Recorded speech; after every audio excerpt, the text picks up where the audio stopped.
Trigger warning. Story contains implications of physical, emotional, verbal, and sexual assault. Night might be for nefarious purposes, but not for me. Not for this night. Tonight, I'm hopeful. I lay on the silken sheets perfectly still, biding my time, his body still pressing slightly on me. I let my mind play through the last 6 hours. Going out to dinner to his favorite restaurant as usual. We had become a normal addition to the restaurant every Friday evening precisely at 6:30. We sit in our normal booth. It is a center booth in the back. It looks like it's a nice secluded section, but it's designed so that when someone enters the restaurant and talks to the hostess, the person has no choice but to look into the booth. The low lighting allowed for the red walls to feel more sophisticated and cleaner than they actually were. The bleached white tablecloths covered the glass-topped tables underneath. The place still attempts to hold onto its glory days, which obviously had been years ago. In front of me, my gatekeeper sat with a half-drunk glass of wine, his second to be exact. I sat there listening to the same stories he always tells, rambling about how it's everyone else's fault and never his, how he is doing his best and no one appreciates it. I no longer need to listen to him to know what he desires from me. I know what to say, when to say it, the tone and inflection. I know to agree with him. His ego shatters if you ask any questions. To him, I'm merely part of the furniture. Drifting into my own mind, I notice how I've been with this man most of my life, yet it has only been 14 years. I look down at my body as he dithers on, and I realize how much of this look is for him. My breasts are uncomfortably large. I can't even see below them. I know my waist has become so small, my insides have been moved around.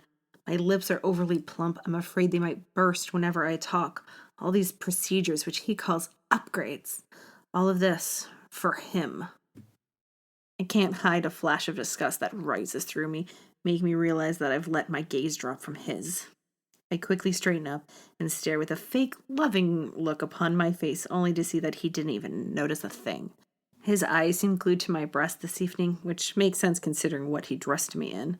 This little black dress leaves very little to the imagination. Tape and strings is all that keeps it upon my body. I hate having my body on display like this, but it makes him happy. When he's happy, I'm at least a little bit safer. Safer, I think to myself. Quickly correct my internal monologue to making him happy allows existence in the situation to be more tolerable. The waiter breaks through the droning sound of my gatekeeper's voice. Welcome to Beckett's Bistro. Can I get you some drinks? And may I suggest starting with an appetizer tonight? He asks. My favorite is the double stuffed mushrooms. He adds with a big smile on his face. My gatekeeper stops speaking and gives the waiter an indignant stare. Who are you? Before the waiter can answer, he continues. Mike, the owner, my friend, only hires girls. Well, my name's Bobby, and we're under new management. Mike is no longer with the company. One of the new policies is to hire any person, whatever their gender identification. Whomever applies has an opportunity at Beckett's Bistro. Bobby says as if he said this several times just this night. The smile appears once again on his face, and even though it holds no trace of annoyance, I can tell by his stance it was there. He was a great actor. Solemn in the presence of the male waiter, my gatekeeper orders for himself and a side salad for me. Even though the side salad is enough for me, it would be nice to pick my own food. The waiter, ignoring the bit about the salad, repeats the gatekeeper's order, then turns and faces me. And for the lovely lady? I blush. I've never been called lovely before. I manage to mumble, a side salad, please, and thank you. Once the waiter left, I returned my feigned loving gaze with my keeper. His eyes, instead of the usual indifferent look, or the breast stare, burned hatred towards me as if I had hired Bobby myself. I know I have to think quickly, or tonight will spiral out of control. Hey, I say, leaning in a bit closer. You want to get out of here? This place does not seem as classy as it used to be. I smile suggestively and cross my arms, squeezing my breast up, and together create even more cleavage somehow. He pauses, but quickly notices my attention is fully on him, and my breasts are out on display for him. With that, he regains his misplaced confidence in himself, and the normal entitlement takes over again. Yeah, let's go home. As we drive home, he puts his hand on my knee, not in a loving way, but possessively, letting everyone know I was his. His hand begins to squeeze my leg as we get closer to his house, letting me know that his carnal desires for me were growing. The drive is 14.5 minutes, but it felt like only seconds when we arrived back to his house. Before we're fully inside, he tells the house to play his music. The sound of beeps and bops with no syncopation begin to play, with horrible rap lyrics about how hard it is to be rich. Just awful music he had created. He describes it as ahead of its time, and that he, like all great artists, isn't appreciated in his time. As we fully step over the threshold into the house, I know what will come next. I feel his hand grip my wrist and turn me around. Then he kissed me, hard and with no passion, just empty aggression and power over someone. Knowing my part, I kiss him back, just as empty. But then I hear the most amazing sound. Even now in the bed, thinking about that moment, I feel a rush of excitement. The sound of the door closing, but not enough to latch. The best part is, he didn't even hear it due to his music being so loud and most of his blood occupying a different area of the body. The door is usually locked with a bioreader, set to open for his hand only. I have tried many times to open that door, but every time that stupid prompt would read, "Please place hand on the reader." I remember one time yelling back at it, "It's on the reader, you wired up!" The stupid prompt remained unmoved by my anger. But now that the door has failed to lock, I quickly begin to pull him away from it. I'm begging for him to follow me, that I need him. A lie is easy to sell to someone who wants so desperately to believe it. What happens next is merely a performance. I know the correct moves and noises. To the outside world, it might even seem like I'm enjoying the act, but it can never be enjoyable when it's about survival. I know the anger and the used feelings that will await me afterwards. This night is different, though. When the wave of frustrated emotions hits me, another feeling is mixed with them. Hope. Lying quietly in the bed, biding my time, I can finally hear what I've been waiting for all night. A change in his breathing, and I know he's finally asleep. Slowly pulling myself away from him, the place we were touching quickly begins to cool. I take nothing from the house. For years, he has made it clear that everything in the house is his. The words from many fights come rushing back. I provide you with everything you need. No one will love you like I do. You're not allowed to work. Who would hire you anyway? Before I can answer, he would respond. No one would. And the worst one of all. You belong to me. The crisp sharpness of the memory gives me a slight pause, and I turn to make sure his breathing has not changed. His breathing remains that constant rhythm of his deep, sleeping pattern. A sound I'm very familiar with, a sound that on many nights brought me peace of mind and dark fantasies that the breathing would cease entirely. Slowly, almost breathlessly, my naked body feels the air brush gently on my skin as I walk to grab one particular set of clothes. Clothes which I've hidden from my gatekeeper. There is one spot in the house he never goes, the laundry room. It is filled with household cleaners and the washer and the dryer. "Girls' responsibilities," he would say. I move the laundry detergent carefully out of the way to find the clothes. Clothes I had made myself. A pair of pants stitched together with different fabrics and colors, remnants of the dresses throughout the years that had been thrown out, and since I take the trash out, it was easy to steal the pieces. Apparently stitching and mending his clothes for years had worked in my favor. Next, an old shirt I had purchased for him before I knew all his preferences. He only kept it for 2 days. He never even tried it on before throwing it away in the garbage that, once again, I took out. It was a simple crew-cut cotton shirt in dark blue, my favorite color.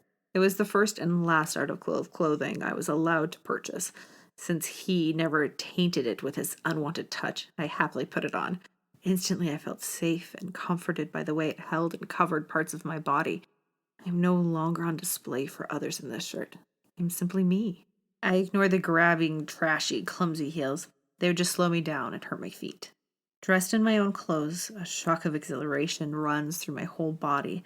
I gently close the laundry room door as I head down the hallway.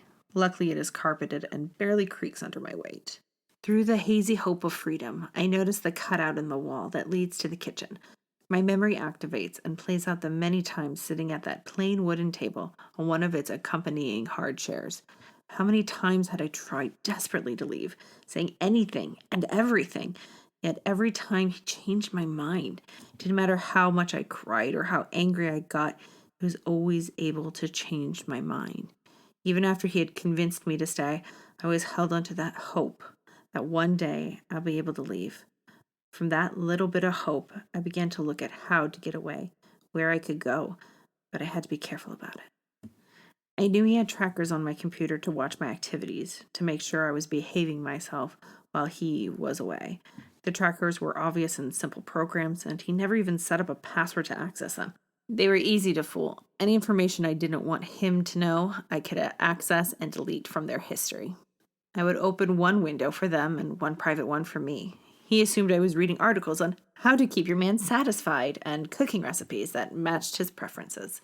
With the trackers fooled, it took time, but I found a shelter that understood my current predicament. It was a couple cities away, but that was fine by me. The more distance from here, the better.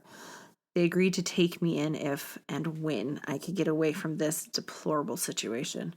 They let me know that their doors were always open to me. It was a place where I could figure out who I am, something I never thought I would be able to ask myself. Shaking the memory from my headspace, I bring my awareness back into the hallway, into the now. The door looms in the distance, seemingly miles away, yet I know that it is only 25 steps from where I stand. Walking up to the door, I begin to doubt myself. Maybe the door was shut after all. Who would give me a job? Do I deserve freedom?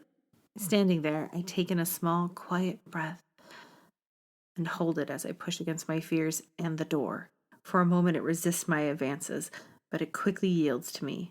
The night air hits me in the face as I breathe out the last breath taken from that wretched place, greedily inhaling the fresh night air. I know I'm not safe yet, but I can't stop the buzzing sensation in my stomach, thinking about the possible futures that await me. I have to move quickly through the back roads, knowing that if he does wake up, he will stick to the roads he knows. Recalling a map of the area I had memorized from online, I knew my next location was 3 blocks away. The night feels like a cloak hiding me from the prying eyes who might gaze out their windows at this time of night. As my confidence grows, I quicken my steps so that if anyone does call the cops, I will be gone from the vicinity before they arrive. This must be how shadows feel. Turning down the last street, a red brick building rises in front of me, split into several storefronts with their names presented on neat, matching white signs hanging above them. The one I'm seeking sits in the exact middle between a 24-hour convenience store and a small noodle shop that I hope plays jazz since it's named Noodling. I push my way through the small group that seems to have gathered outside the convenience store, talking loudly about nothing as they smoke cigarette after cigarette. The sign over my destination says Wi-Fi Living in bold letters next to a laptop computer surfing a wave of 3 curved Wi-Fi lines. Underneath this, a smaller font reads 24-hour internet cafe. Attempting to look in, I realize every window has a darkened decal and a heavy fabric curtain on the other side. Apparently, any outside light is not welcome here. I attempt to push the door open. It does not budge. A small bit of panic leaps into my throat as I push again, and it doesn't open. Terror begins to take over my body as I mindlessly continue to push the door. My mind begins to rush through every negative thought. He's going to find me. I failed. I blew it. My terror and confusion must have caught the attention of the people smoking. One of them yells out, "You gotta pull it." I feel the panic leave me, and I notice a sign on the door that says, "Pull." I put my hand in the air and say, "Thank you," as I enter the establishment, jumping a little bit as the bell on the door rings. The announcement of my presence shatters the comforting illusion of the safety that the night had given me. I shut the door hastily behind me, hoping to regain that sense of quiet and visibility. The loudly buzzing lights that illuminated the square-shaped space are the first things I notice, followed by how quiet the place seems, even though most of the spaces are occupied, and I realize that most of the people are wearing headphones. The objects people use to aid them or get their fix vary, much like the people using them. There are phones, pads, computers, some from home, some borrowed from here. The ones borrowed are easy to spot by the big laptop computer surfing logo from outside slapped onto all the device's surfaces. A smile cracks across my face as I look at the absurdity of all the stickers on the smaller devices. My eyes meet the woman who works behind the desk, who has been staring at me since I walked in. Feeling a bit disoriented by the sudden light, I take a deep breath, count to 5, and walk over to her. The woman is dressed in black. Her tank top is black, with a rip in the middle that is closed with 5 large silver safety pins. Her pants are a matching black, which is an impressive feat. Her pants reach all the way to the floor, or at least they would if she took off her large black boots. Even her makeup is black. Her eyeliner, her blush, and her lips. Her olive skin shimmers with a light powder that covers her face, neck, and arms, giving her an ethereal look. Her hair, which is also black, was the only part with a hint of color. When she moves her head, her black hair looks almost blue in the light. She wears a small name tag that reads, Sunita. Hello? She paused, waiting to see how I would answer, but I was still unable to talk. Can I help you? She said with a bit of aggression, but I knew there was a touch of fear of the unknown woven into those words. The weight of the words and the hint of worry hit me, snapping me out of my trance. Sorry, I said, acknowledging the awkwardness I had created with my silence. With that out of the way, I hastily followed it up with answering her question. I was just wondering if it would be okay with you if I could use one of your computers. I don't have money on me right now, but I could pay you once the shelter people get here. I just need to contact them so that they know I made it and where to find me. As she listens to my ramble, she moves her hand over to a table of cards. I would walk, but it's several towns away, and I'm not entirely sure where it's located because they don't put that on the website for obvious. She holds up her well-manicured hand, which of course featured black nail polish, giving me that universal gesture to be quiet. Unable to come to a complete stop after talking so quickly, I mumble a bit more before finally shutting up. Computer 3. She points to an old laptop computer that is on and already plugged into the wall, as well as chained to the table.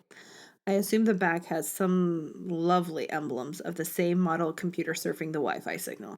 The thought lightens my fear, and once again a smile creeps out from the corner of my mouth. As I walk over toward the computer, I hear her say, "You'll need this." Turning around, I see she is holding out a card with a bunch of random numbers and digits. I must have made a quizzical face because she adds, "It's the password. All the computers are on lock screens. You need the password to open it up." Oh, okay. Thank you, I say as politely as possible. And I'll pay you when I can. I promise. The smile that had started in the corners of my mouth quickly gives way to a full grin. I don't think I can remember anyone ever being so kind to me. I was told by my gatekeeper that no one is kind, that everyone wants something. I feel a bit of distrust creep in. I hope he's wrong. Sitting down in front of the computer, I get a comforting feeling. When it comes to computers and typing, I was made for this. I briskly type in the chaotic password with all the numbers, symbols, and letters that keep randomly changing into capitalization. The first screen is a liability waiver from the cafe stating I promise not to use the company's devices or Wi-Fi for nefarious illegal purposes. I click the accept button, and I am now free to surf the Wi-Fi. I chuckle a little bit to myself. I open my email and see that I can still get in, so he must not have woken up yet. I hurriedly change my password using the same abstract password the cafe gave me. I take a second and think of any programs I use that have passwords. Since he knows all of my passwords, I either change them or create an entirely new account. I also turn off anything that can be used to find my location. Finally, I check an app I placed on his phone a year and a half ago. It allows me to see his phone's location, and since he always keeps it on him, his location. I used it to let me know when he was coming home. Having come this far, I feel an extra layer of safety wrap around me. I allow myself this 1 second to pause and enjoy the newfound warmth. I take in a big breath, pull up the shelter's website, and open a chat to talk directly with someone.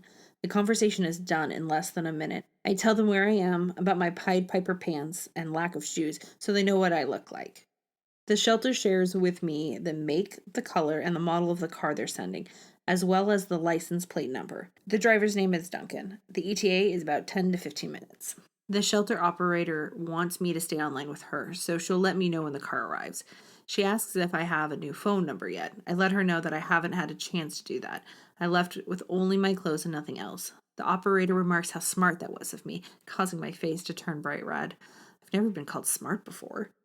Before I get a chance to bask in my new smart comment, I notice movement in the corner of my eye by the desk. A man appears next to Sunita. He stands a foot taller than her and is easily the width of two of her standing side by side. His face is unfamiliar, but his expression is not, and a cold shiver runs through my body as he scowls at Sunita.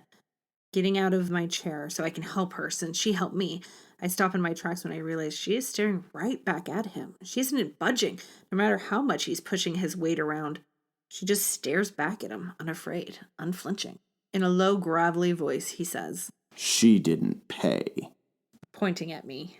Guilt begins to bubble up. The thought that she is in trouble because of me quickly flashes in my mind.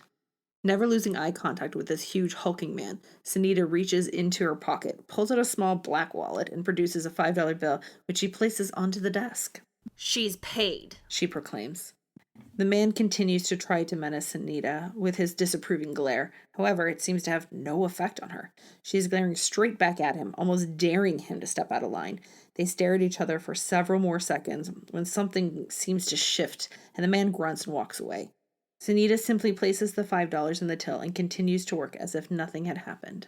Never seen anyone stand up like that. I stare a bit too long, and as she catches my gaze, a small smirk crosses her black-stained lips as she goes back to her duties. The computer screen lightly dings to get my attention. I turn to see the shelter's operator chat box has a new message in it. Duncan should be right outside. See you soon, the new message says. I can't believe it. I start to get nauseous from excitement. I'm going to be free. Really free. Outside there is a car which perfectly matches the operator's description, all the way down to the license plate number. Walking over the car, I see the driver, a larger than average male. His complexion is dark, almost matching the night around us. He notices me immediately, from my description most likely. His stoic face breaks out in a smile, that kind that makes a person smile back instinctively. He was a beautiful man, and the smile only seemed to add to his beauty. Even though I know the answer, as I pull the door open, I sheepishly ask, "Are you Duncan?" Mm-hmm. He replies in a deep bass voice as he gestures for me to come inside the vehicle. Before entering the car, I let him know about the kindness of Sunita and that I need to pay her back. I ask if he could loan me $5. He nods, pulls out his wallet, and hands me the money without another word, just that infectious smile. Running back into the cafe, I make a beeline for Sunita, who hasn't left her post. She sees me coming and just watches as I hand her the $5 from Duncan. "Here, I told you I'd pay." She takes the money and replies, "Thank you." Before I have a chance to walk away, she continues, "Here, I want you to have this." as she places the $5 back into my hand. "You should probably get some shoes. I don't want to buy a full pair, but it should help," she says, looking at my dirty feet. She winks and gives me a slight smirk before simply turning around and going back to her work. A warm sensation rolls through my body. Some people are kind. I knew it. He was wrong. Still aglow, I make my way back to Duncan, who is sitting in the car. As I get into the car, everything becomes a bit of a blur until we reach the shelter. I know we spoke about him being in the armed forces so that he could go to college, which he did, and got a BA in social work. He was apparently the top of his class. How he also volunteers at the shelter sometimes, and his full-time job that was something to do with the at-risk youths and runaways. He let me know that his husband Jacob would be stopping by to help out as well. He was a computer whiz and apparently a therapist. The world outside my window during the drive went from parking lot lights to road lights to trees, back to street lights. A constant stream of movements until we arrived at the shelter, exactly 2 hours and 23 minutes after leaving the parking lot. We take a turn onto a long, winding gravel driveway before pulling up to a small 2-story house painted a light blue with white trim. Several large, flat stones create a pathway to the front door. According to Duncan, it sits in the middle of 10 acres and it backs up to a nature preserve. The house looks warm and welcoming, yet I still feel a bit hesitant to go inside. What if they don't like me? What if they want to send me back? Is this a good idea? "You must be Cassandra." A warm voice with a Scottish accent fills my ears. I turn to see a woman approaching me with slightly open arms. As she gets closer, I'm able to see she is 4 inches taller than me, wearing a purple sweater that hangs loosely off her shoulders. The sweater hugs around her stomach, giving her a rotund shape. The cruel words he would say about her weight run through my mind before I can stop them. Women with too much weight are ugly, useless, selfish cows. She did it to herself. She obviously doesn't want a man. I shake those thoughts out of my head. Snapping myself back to the present, I'm just in time to hear the woman say, "Welcome to the Arbor House, also known as home." She looks over my shoulder and says, "Thank you, Duncan. Great work. I've got her from here. You go back to bed." He smiles that award-winning smile as he waves and drives off into the night. She places a warm, fuzzy blanket around me. A soothing, comforting feeling produced by this simple warm blanket seeps into my whole being. I'm starting to understand what safe might really feel like. She gently steers me towards the front door, where I'm able to see several cameras on the outside of the house. "I'm Tara McIntosh, and I'm the person who's making sure that everyone in this house is taken care of," she says, opening the front door just as she says of. We enter into the living room. The floor beneath us is linoleum for a couple of squares. Then there's a small metal bump before it turns into carpet. Next to the wall is a coat rack, and next to that is a bench that Tara uses to take off her shoes. Okay, first floor. We got the living room. She gestures to the open space in front of me. There's a television and a couple of chairs that all have different colors and patterns to them. You can sign up for TV hours if there's something you want to watch, but the TV is usually free. Most people use their devices. We got the kitchen. Breakfast is served at 8 a.m, lunch is at 12, and dinner begins at 6. You'll be put on the rotations for cleaning up duties and chores. If you forget, you can always look right here. She shows me a colorful chart in a page protector on the fridge. Down this hall, you have my room. She points to a door with a whiteboard seemingly glued to it. It might be the look on my face, or she reads minds, because Tara answers my question. The whiteboard is for when I'm asleep, and it's a non-emergency situation that you need me to know about.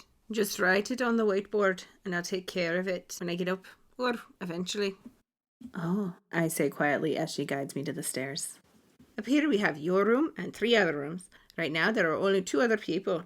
You'll be able to meet them in the morning. She reaches for the first door on the left. This is your room. You don't have a roommate right now, but if we have to double up, then I expect that to be okay. I hastily nod in agreement. Aye, good. You might have seen the cameras outside. They take security of this place very seriously. Only those who know how to get here can find it. Everyone you meet here is escaping from a dangerous situation. It's imperative that you tell no one of this place and the people in it. Do you understand? I nod yes instinctively. Good, Tara says as she hands me a phone. Here is your new burner phone to replace your old one. The house's number is in it under Becky. Oh, and there's one more thing. It's time to be yourself, whoever that is, and it starts with a new name. Here. Tara hands me a book of names and their meanings. Find one that works for you and let me know in the morning. Now, get some rest. Before she leaves my room, she makes genuine eye contact with me and gently says, I'm happy you are here. With that, she slips out the door and is gone. I made it, I think to myself. I made it. I'm free. With that, the day washes over me and I curl up on my bed. Even though I know the moment is fleeting and the fear will be back, I allow myself to enjoy this moment completely. I've never had a bed before that was mine, that fits just me. Looking around the room, I realize this is my space. I'm allowed to be here. I'm allowed to be myself. I can choose to be so many things in this moment. It's overwhelming and exhilarating. Without removing my clothes, I tuck myself under the covers and let out a long breath. For once in my existence, I feel very lucky, and with that, the exhaustion sets in, and I simply turn off for the night. The morning arrives, and a new fear begins to settle in. What if I open my eyes and it was all a lie? What if I'm still with him in that house? Lying still, I reach over and feel the edge of the bed. It's smaller than his bed. A good sign, I think to myself. With my eyes still closed, I listen, and I hear the most amazing sound. Voices. Some I don't recognize, but one sticks out. I whisper, Tara. As I open my eyes to greet the day, I'm still in my room at the Arbor House. It looks different in the light, and I notice a bookshelf on the wall between my bed and the other bed. The comforters are a matching sky blue with some patches sewn into the worn-out spots. Breathing in the room, I'm ready to start the day. Oh, I almost forgot. I say aloud to no one as I grab the book of names and begin flipping through the pages. Heading downstairs, I can smell the breakfast. It smells delicious. I've never had anyone make me breakfast before. Sitting at the table with Tara are 2 unfamiliar faces. They are both on the smaller side. They look, at their oldest, to be about 16 years old. They both have androgynous features and are identical. I finally realize they are twins. Both have jet black hair. One has it tied back in a teal ribbon that matches the shirt they're wearing. The other one is wearing their shoulder-length hair down and a shirt with a picture of a wave on it. They stare back at me with guarded looks, trying to figure out if I'm dangerous, even though they are in a place of safety. Hi, I'm Bridget. I'm Bridget. I correct myself mid-sentence. Oh, wonderful. Tara says as she grabs her phone and says, Smile. I smile and she snaps a picture. Alright, how do you want your new name to be spelled? And what do you want your last name to be? Tara asks, ignoring the uncomfortable feeling stirring in the air. I spell out Bridget for her. For my last name, I wanted to mean something to me. I picture the person who gave me a place to be myself. Macintosh? I ask under my breath. Tara looks at me with a bright smile and nods. Aye, wonderful. I started the data information shift to create a new identification number last night. I just needed a name to add to the form, because I got to take the name and then go to add it. The last bit is muffled and hard to understand as she walks down the hall. Following her with my eyes as she disappears behind her door, I realize I'm alone with two strangers. Staring back at the two similar faces, I continue. It means strength. They just continue to stare at me. I arrived 8.5 hours. I add, hoping to get myself out of the hot seat.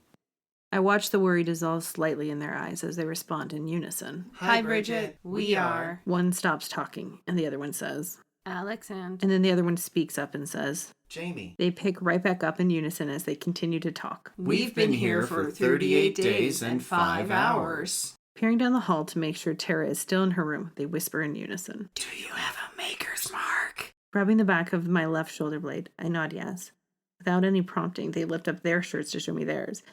The shared experience dissolves the rest of the walls between us. Tara enters the room. Hey, you need to keep those covered. We've talked about how identifying marks can put you into danger, so shirts stay down. Tara says firmly but kindly. Turning toward me, she pulls out a new idea. Here you go, hot off the presses. On the small piece of plastic she hands me, I see myself staring back with the name Bridget McIntosh. It's a good clan name. Tara declares over my shoulder. I love it. It's perfect. I say back aglow. As for you two, Tara turns to face the twins. remember, she is new, just like you were once. You remember how scary it can be. Please help her out. We've got to help each other out. We're family by choice. The last sentence the twins say with her, which Tara accepts with a simple smile. Jamie peeks around Tara and says, Breakfast is self-serve. There are plates over there, and the food's right next to them. They all point to the plates. Oh, thank you. I reply. I grab a plate and begin scooping some eggs onto it. The next several months begin to melt together. In the beginning, I would experience waves of fear that he would find me again. Fear that slithers around inside, squeezing my heart, my head, and my guts, holding me hostage to a single location. I had to be reassured he couldn't find me at the Arbor House. I would check the app and make sure he was still far away from me. Tara would reassure me time and time again that there was some sort of GPS and locator disruptor surrounding the house. Every time she went into more specific details, I couldn't quite follow her, but I felt better. Slowly over time, I felt safe, at least in the house. I was given the option to work with Jacob.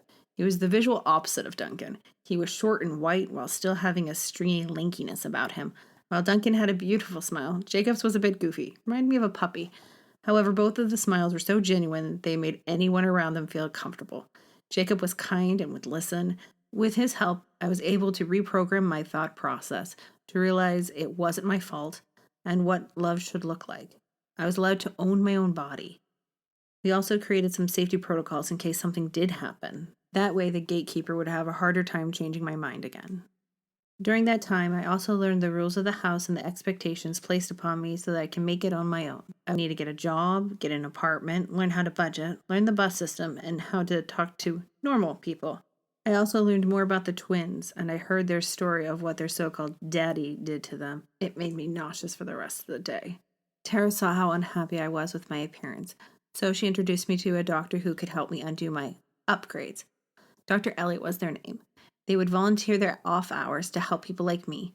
Apparently, Dr. Elliott also had a maker's mark, but they never spoke about it. They helped me with a breast reduction, my swollen lips, and my undersized waist. I'm not sure how. The movie I was supposed to watch about the procedure was too intense. I had to close my eyes. Once the procedure was done, I couldn't do housework for 8.5 weeks. Allowing my body to fully heal, I felt a bit useless. Every time I tried to sneak out of bed, Tara would put me back in it, telling me I would be truly useless if I don't allow myself to completely heal. Taking off the bandages was the best day of my life. Well, second best. The first being when I woke up here. When they came off, I was able to see myself at last. That day, I was like a bird, just staring at myself in the mirror in amazement. Someone who didn't know me might have thought I was being conceited. In actuality, I hadn't seen myself in so long, I had forgotten what I looked like as me before the upgrades. I didn't want to look away and forget again. Then the following month came and the twins were ready to leave. I was almost unable to wish them goodbye. I hoped I would see them again, but they are not allowed to contact any person still living in the Arbor House except Tara. According to the rules, it keeps everyone safe. I felt envious and sad, which just left me with a nasty taste in my heart. Going to bed that night, I felt a familiar sensation, the dark void of being alone again. I cried and I cried until the void consumed me, and I fell into a somber, silent slumber. It took 4 days to put myself back together. In that time, we had gotten some new house guests, and I was in charge of showing them around. Showing them the ropes gave me a new purpose and drive. Being the person who knows what's going on was really comforting. It's now 1 month before I myself will be leaving the Arbor House. As I'm thinking about all the possibilities, Tara calls me down to the kitchen for a talk. Walking down the stairs, I find not only Tara in her fuzzy oversized sweater, but also Duncan with a teacup that looks like a child's toy in his hands. Duncan! What brings you to the Arbor House? Is it me? You can say it's me. I say with a big, silly grin, hoping to coax out his award-winning smile. Jacob's working with one of the new house guests, but of course the real reason I'm here is to hang out with my two favorite people in the world. Duncan says, falling for my trap and unleashing a smile. Oh, you're so sweet. I knew I kept you around for a reason. Tara says with a bit of a chuckle before turning to me and handing me a cup of tea. Instantly becoming more serious, she continues. All right, Miss Bridget. We're coming up to your time here, and I want to make sure you have a job lined up. Have you been given more thought to what you want to do when you leave here? I was thinking a job that works with people and helps them, like how I help the new recruits. Maybe even becoming a therapist like Jacob one day. I say a little louder than I mean to. Well, that's a great idea, but becoming a therapist might take a bit more time than 1 month.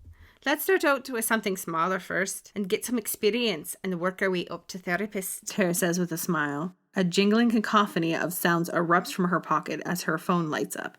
She looks at it, then abruptly turns toward Duncan and says, We have another one. They're on an unsecured line, so you better hurry. Can I go with Duncan to help? I ask. Aye, Bridget, go. Duncan, I'll text you the address. Tara says as she is already sharing it with Duncan.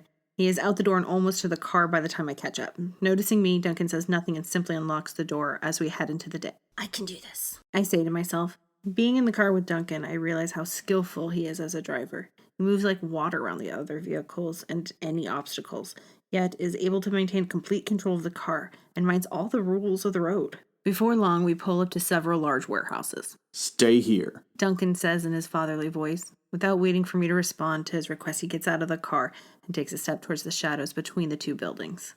Slowly, I notice a dark silhouette moving towards Duncan, which crumbles into his arms upon reaching him.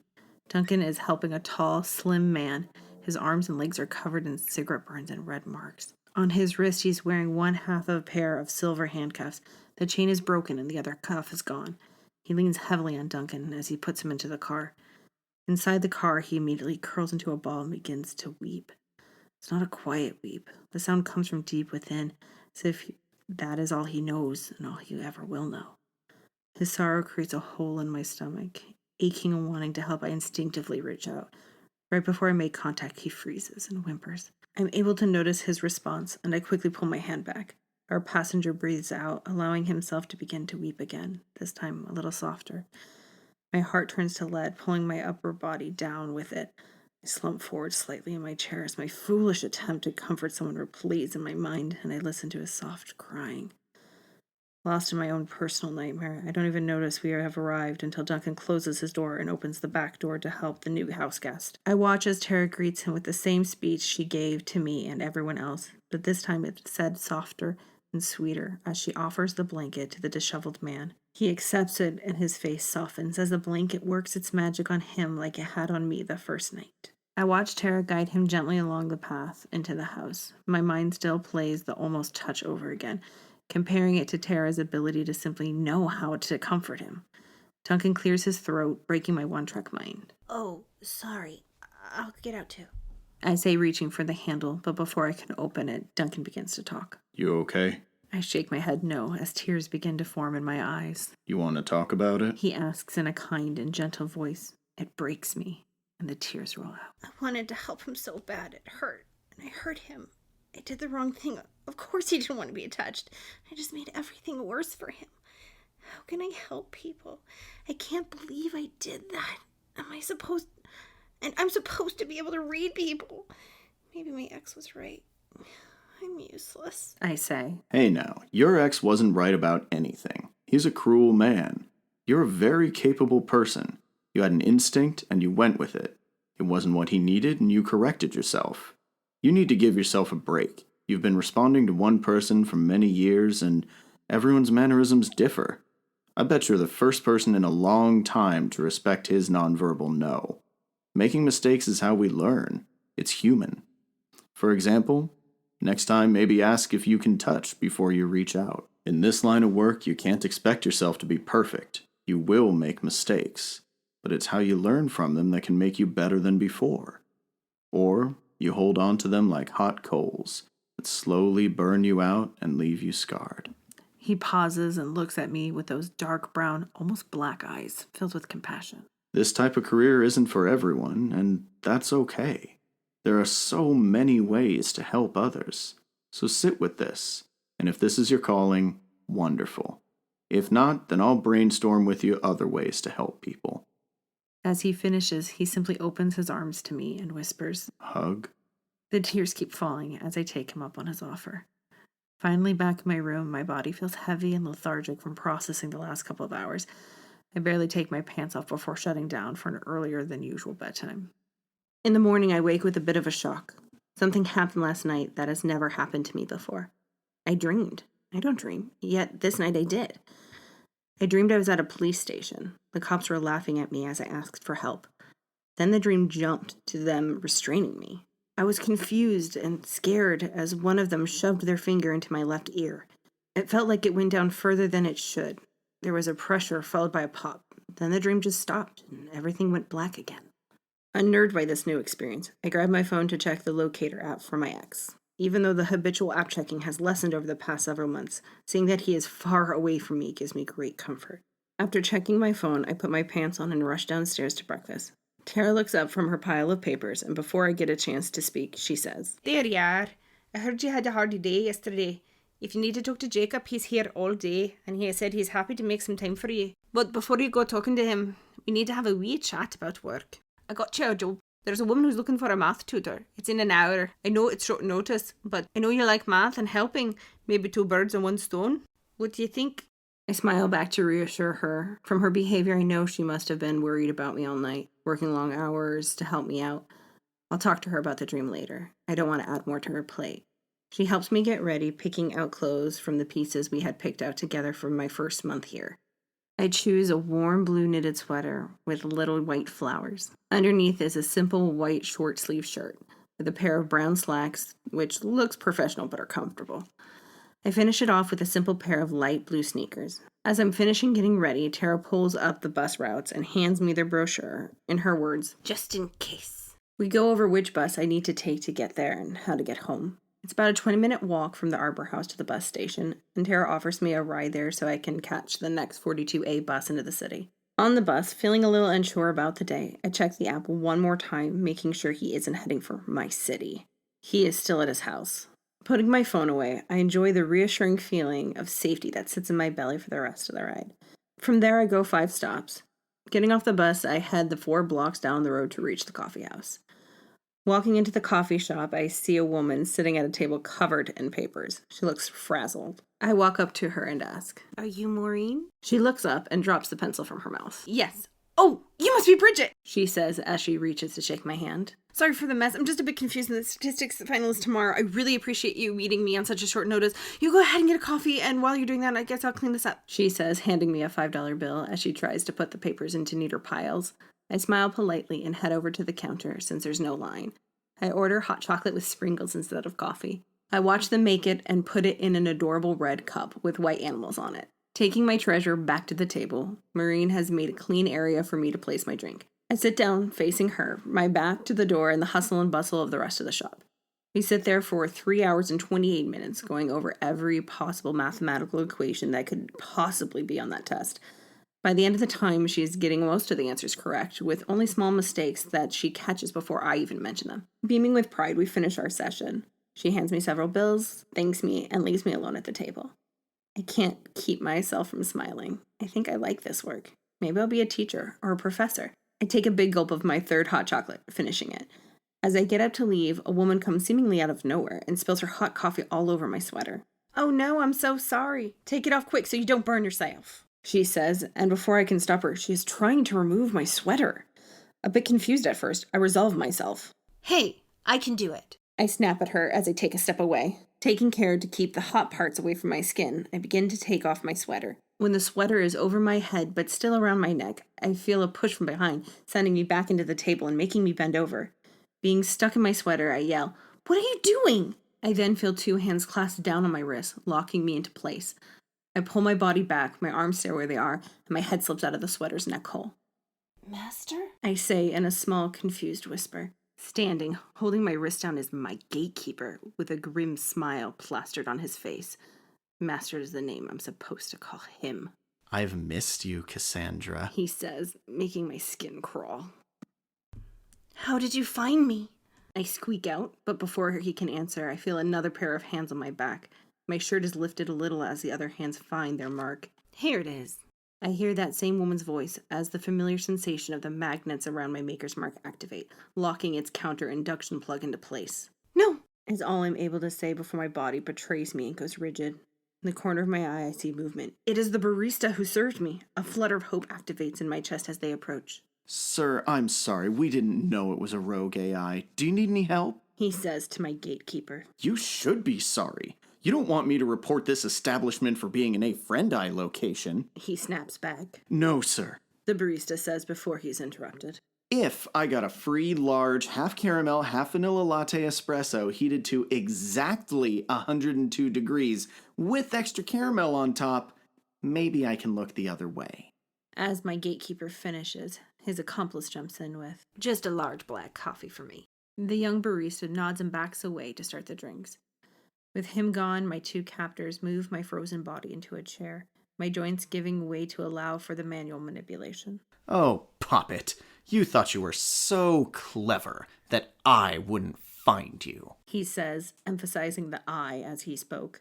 Puppet was the term he used for me when he felt I had done something stupid, and he was reprimanding me.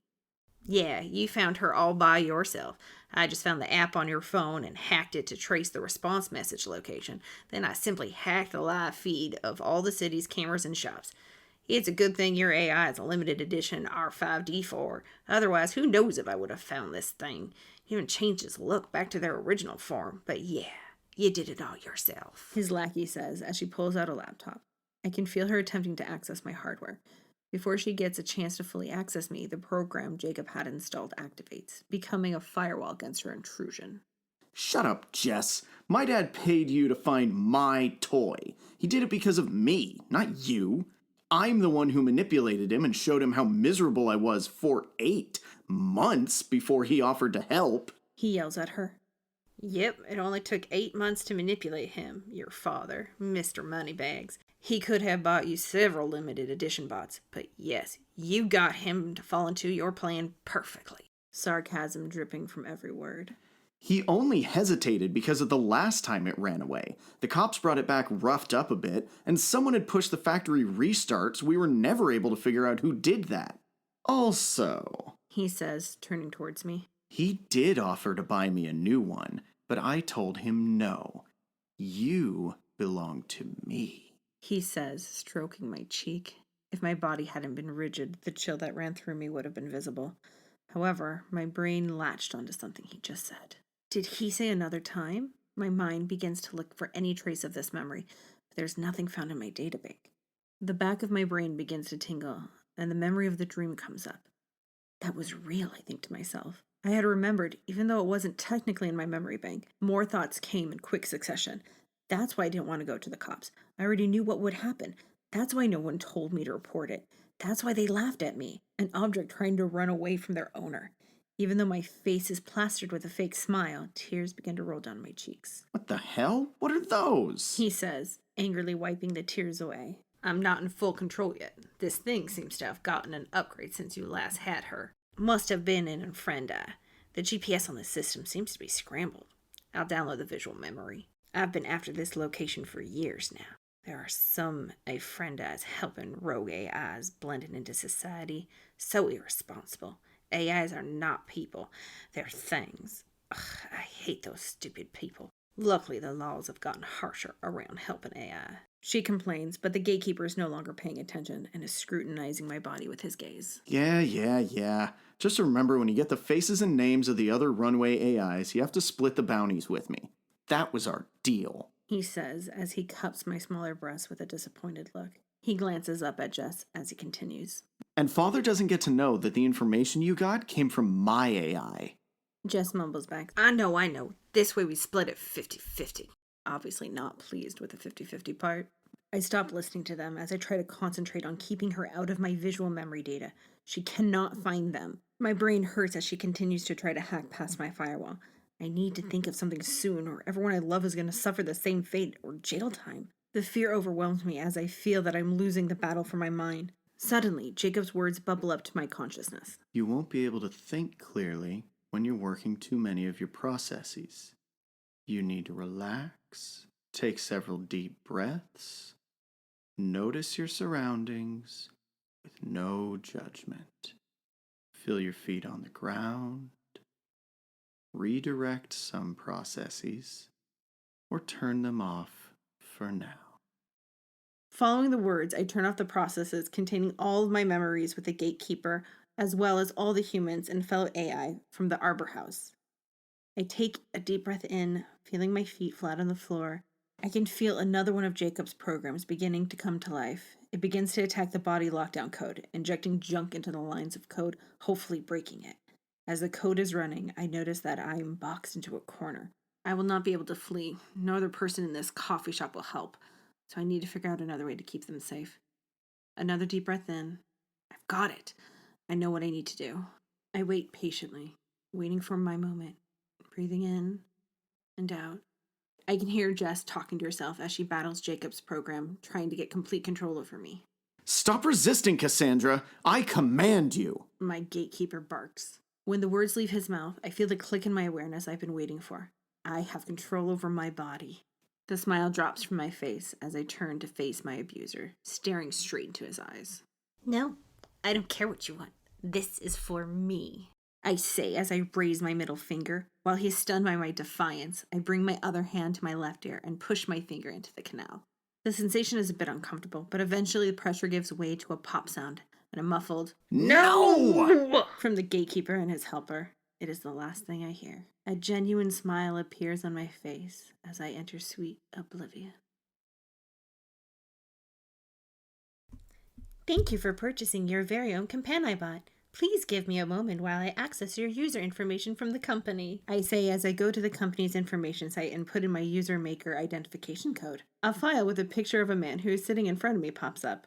I greet my new companion by giving him my full attention and offering a smile as I continue with the registration. How would you like me to refer to you? Instead of answering me, he gives me a command. Pull up Cassandra's memories. I'm sorry, I don't understand the question. I respond. He seems to be annoyed by my response. Do something! He says to a woman sitting next to him. There's nothing I can do. It's all gone. She scrubbed the system with her reset. The woman says, with what I detect to be anger in her voice. What about my 14 years of preferences, desires, and needs? He asks with a note of desperation. I'm sorry, there are no preferences, desires, or needs currently listed. However, I am a learning companion AI. Over time, I'll be able to learn what you need and how I can better serve you. I say with a smile on my face.